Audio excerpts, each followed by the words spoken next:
BJP సభ్యులందరికీ, పురంధరేశ్వరి గారికి అందరికీ కూడా హార్దిక కృతజ్ఞతలు తెలియజేసుకుంటున్నాము. అలాగే వైసీపీ గెలుపు కోసం కష్టపడ్డ ప్రతి కార్యకర్తకి, ప్రతి ఒక్కళ్ళకి, వైసీపీ కుటుంబం మొత్తానికి కూడా పేరు పేరున ధన్యవాదాలు. ఎస్, ఓడిపోయాము, కానీ ఒకటి గుర్తుపెట్టుకోవాలి, గెలిచిన నాడు ఎప్పుడూ విర్రవీగలేదు విజయ గర్వంతో, ఓడిపోయిన నాడు ఏనాడు కూడా కుంగిపోలేదు. అలాగే ఈసారి కూడా మన జగన్మోహన్ రెడ్డి గారు మరింత బలాన్ని పుంజుకుని మళ్ళీ ఖచ్చితంగా మీ అందరి సపోర్ట్తో మనందరం కలిసి జగనన్నతో నడిస్తే ఖచ్చితంగా మళ్ళీ ఒక మంచి ప్రభుత్వంగా మనం ఏర్పాటవుతాము.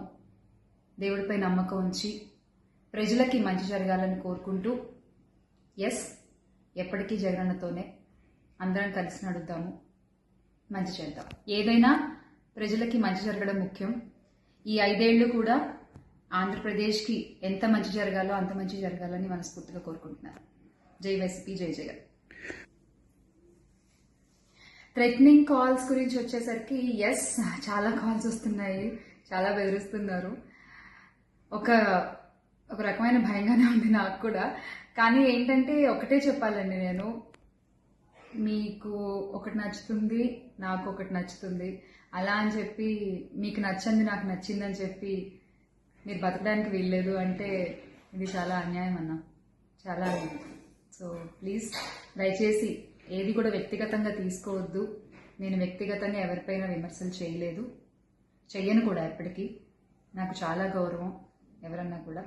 వ్యక్తిగత విమర్శలు ఏవి ఎప్పుడు చేయలేదు, చేయను, మళ్ళీ చెప్తున్నాను.